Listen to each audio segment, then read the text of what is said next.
Hello everyone, आप सभी का स्वागत है आपके अपने यूट्यूब चैनल तैयारी सक्सेस की में।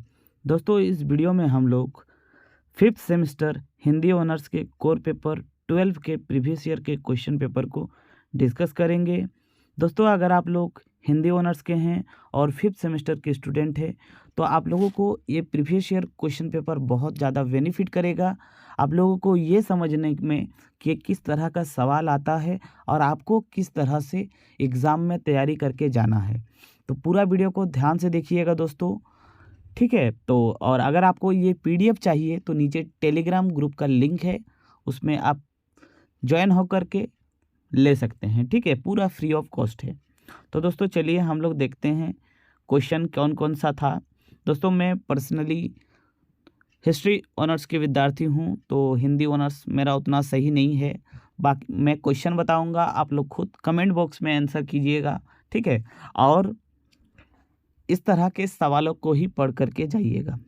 दोस्तों, हिंदी ऑनर्स कोर पेपर 12 है, 2022 का क्वेश्चन लिखा हुआ है, लेकिन दोस्तों 22 का नहीं है, एकदम लेटेस्ट पैटर्न 2023 का क्वेश्चन है। क्योंकि कोल्हान यूनिवर्सिटी में हमेशा दोस्तों एक साल पीछे का ही क्वेश्चन रहता है, ये आप लोग खुद भी जानते हैं, ठीक है। तो दोस्तों 70 मार्क्स का एग्ज़ाम था और 3 घंटा का समय था। पहला जो सेट था उसमें 10 गो ऑब्जेक्टिव सवाल पूछा जाता है। ऑब्जेक्टिव सवाल में क्वेश्चन था संचार का मूल उद्देश्य क्या है। तो इस तरह का सवाल पूछा गया है, संचार का मूल उद्देश्य क्या है। तो ये आप लोग कमेंट करेंगे आंसर। दूसरा है भारत में छापने वाला पहला अखबार कौन सा था। तो भारत में छपने वाला पहला अखबार कौन सा था, तो बंगाल गजट हो जाएगा। आप लोग खुद भी आंसर करने का कोशिश कीजिएगा दोस्तों, ठीक है। नेक्स्ट क्वेश्चन है हिंदी का पहला साप्ताहिक पत्र कौन सा था। तो हिंदी का सबसे पहला जो साप्ताहिक पत्र था तो हो जाएगा तीसरा, ठीक है। नेक्स्ट क्वेश्चन है रेडियो का आविष्कार कब हुआ। दोस्तों आप लोग कमेंट कीजिएगा रेडियो का आविष्कार कब हुआ। नेक्स्ट क्वेश्चन था ऑल इंडिया रेडियो की स्थापना कब हुआ, ठीक है। तो दोस्तों जितना अभी तक देखें हम लोग उस हिसाब से आप लोग ध्यान दीजिएगा। तो यहाँ पर एक बात कॉमन है दोस्तों, ये जो आपका पेपर है इसमें आपको फोकस करना है संचार पर। संचार में मतलब कम्युनिकेशन पर, यानी स्पेशली रेडियो, समाचार पत्र, ठीक है, इस तरह के गैजेट पर, ठीक है। गैजेट और भी पूछ सकता है, ठीक है। उसके बाद रेडियो का माध्यम क्या है। तो रेडियो से हम लोग क्या करते हैं, सुनते हैं, ठीक है। वहाँ से दृश्य नहीं देख सकते हैं। उसके बाद हमें संचार की आधुनिक माध्यम प्राप्त हुई है। तो संचार का जो आधुनिक माध्यम है वो किससे प्राप्त हुई है, ये हम लोग को पूछा जा रहा है। नेक्स्ट क्वेश्चन है संचार का अर्थ क्या है, ठीक है। संचार का अर्थ है समाचार देना, ठीक है। नेक्स्ट है संचार प्रक्रिया में प्राप्तकर्ता की प्रतिक्रिया को कहते हैं। तो संचार प्रक्रिया में प्राप्तकर्ता की प्रतिक्रिया को क्या कहते हैं, कमेंट कीजिएगा। नेक्स्ट है सांकेतिक संचार क्या है। तो सांकेतिक संचार क्या है, किसी को इशारा से बुलाना, पढ़कर समझाना, लिख कर समझाना या फिर साथ लेकर के समझाना।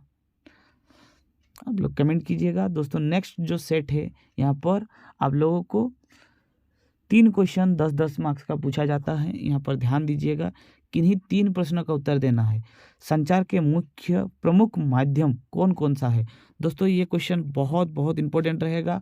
इनफैक्ट कि ये सवाल इस बार भी पूछेगा, मैं गारंटी देता हूँ दोस्तों, ठीक है। तो संचार के प्रमुख माध्यम कौन कौन सा है ये आप लोग पढ़ करके जाइएगा। नेक्स्ट है संचार के महत्व का वर्णन करें। उसके जनसंचार, ठीक है। तो जनसंचार के महत्व का वर्णन करना है। दूसरा है जनसंचार क्या है, वर्तमान में इसकी उपयोगिता बताइए, ठीक है। नेक्स्ट है जनसंचार के विविध माध्यमों का वर्णन करें। दोस्तों ये 4 गो सवालों में से आपको 3 गो बनाना था, ठीक है। और भी आपको अपने हिसाब से बना सकते थे। 5वां जो ऑप्शन था आपका संचार माध्यम, जनसंचार माध्यम टेलीविज़न के गुण दोष पर प्रकाश डाले। यानी जो जनसंचार का जो माध्यम है टेलीविज़न, इसका क्या फ़ायदा है, क्या नुकसान है, इसको आपको लिखना होता, लिख सकते थे आप अगर ये आपको लिखना होता। नेक्स्ट है जनसंचार के कौन कौन से कार्य है स्पष्ट करें। उसके बाद है जनसंचार के स्वरूप को स्पष्ट कीजिए, ठीक है। नेक्स्ट था जनसंचार के उद्भव का वर्णन करें। दोस्तों यहाँ पर आपको बहुत सारे क्वेश्चन दिया गया था, जिसमें से सिर्फ और सिर्फ आपको 3 गो बनाना था। तो थर्ड पार्ट में आपको एक प्रश्न का उत्तर करना है। इसमें आपको बहुत सारे प्रश्न मिलेगा, आपको चॉइस करके किन्हीं एक प्रश्न का उत्तर लिखना है। टोटल दोस्तों ये 20 मार्क्स का क्वेश्चन है। एक ही सवाल बनाना है, अगर आप सही बना लेते हैं तो आपको 20 मार्क्स मिलेगा। आपको बहुत सारे क्वेश्चन देखने को मिलेगा, लेकिन बनाना एक ही है। जनसंचार की परिभाषा देते हुए उसके विकास पर प्रकाश डालें।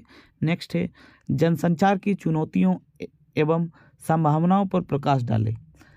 आपको तीसरा दिया गया था कि प्रिंट माध्यम का वर्णन करते हुए उसकी विशेषताओं को बताइए। दोस्तों ये 3 गो सवाल दिया गया था, उसमें से 1 गो सवाल आपको बनाना था।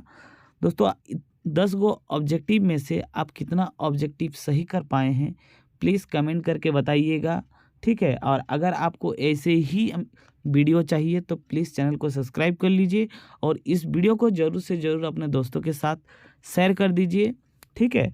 और अगर आपको कोर पेपर 11 का भी चाहिए तो कमेंट कीजिएगा, डीएससी पेपर का भी बनाएंगे। मिलते हैं नेक्स्ट वीडियो में, तब तक के लिए जय हिंद।